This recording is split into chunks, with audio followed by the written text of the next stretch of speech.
40 দিন। মাত্র 40 দিনে যা হয়েছে তা দেখে নিজের রিপোর্টেই থমকে গেছে যেন সিএনএন। গণমাধ্যমটি বলছে, মধ্যপ্রাচ্য জুড়ে যে যুক্তরাষ্ট্রের ঘাঁটিগুলোকে মনে করা হতো অভেদ্য দুর্গ, যেখানে বিলিয়ন ডলারের রাডার, অত্যাধুনিক যুদ্ধবিমান, নৌবহরের সদর দপ্তর, সেই ঘাঁটিগুলো আজ ধ্বংসস্তূপ।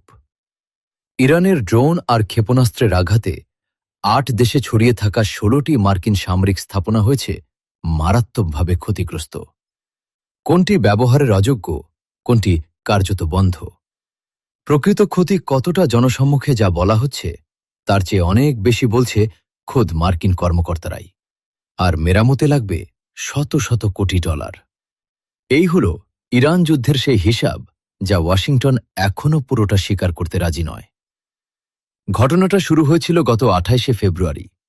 যুক্তরাষ্ট্র আর ইসরায়েল মিলে ইরানে হামলা শুরু করলে তেহরান চুপ করে বসে থাকেনি। পাল্টা আঘাত করেছে, কিন্তু সরাসরি যুক্তরাষ্ট্রে নয়।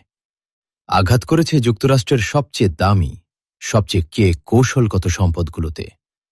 মধ্যপ্রাচ্য জুড়ে ছড়িয়ে থাকা সামরিক ঘাঁটিতে 7 এপ্রিল পর্যন্ত চলা এই 40 দিনের সংঘাতে ইরান ও তার মিত্ররা 8টি দেশে ছড়িয়ে থাকা অন্তত 16টি মার্কিন সামরিক স্থাপনায় হামলা চালিয়েছে।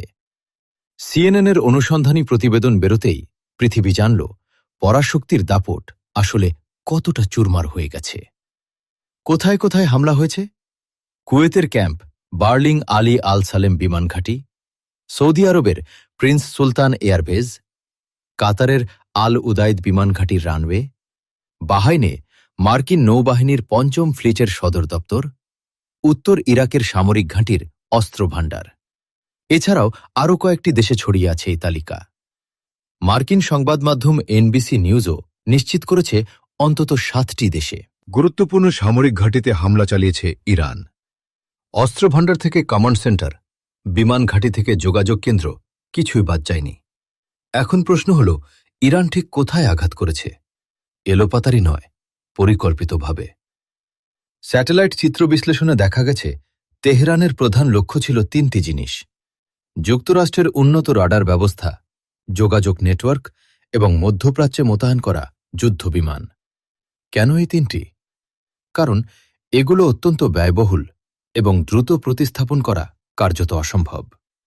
রাডার চলে গেলে আকাশ প্রতিরক্ষা দুর্বল হয়, যোগাযোগ কেন্দ্র ধ্বংস হলে পুরো সামরিক সমন্বয় ভেঙে পড়ে, যুদ্ধবিমান ক্ষতিগ্রস্ত হলে আকাশ শক্তি কমে যায়।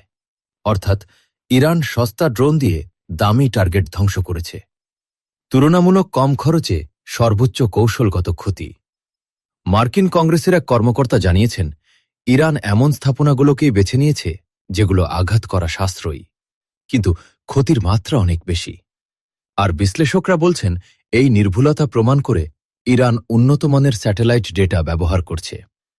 এমনকি ইরানের পুরনো একটি F-5 যুদ্ধবিমান পর্যন্ত যুক্তরাষ্ট্রের অত্যাধুনিক বিমান প্রতিরক্ষা ব্যবস্থায় আঘাত করতে সক্ষম হয়েছে।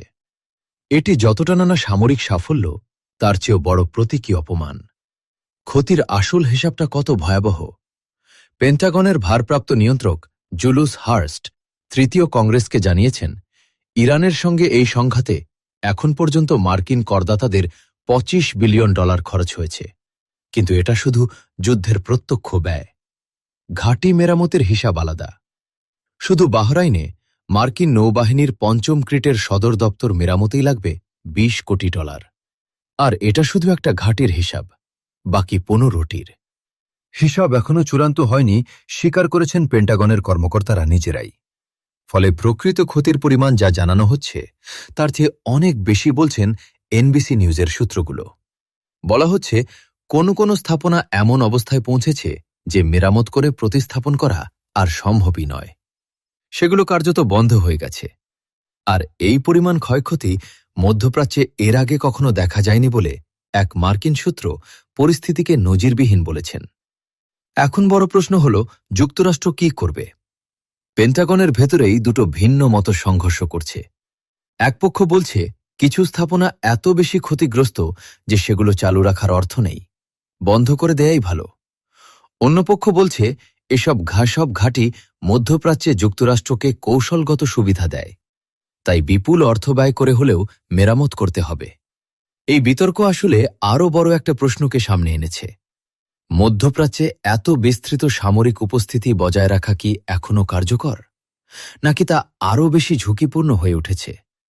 আমেরিকান এন্টারপ্রাইজ ইনস্টিটিউটের মূল্যায়নেও স্পষ্ট, কুয়েত থেকে ইরাক, কাতার থেকে বাহরাইন, সব জায়গায় যে যুক্তরাষ্ট্র নিরাপদ ভাবত, সেই ধারণা এখন আর বাস্তবসম্মত নয়।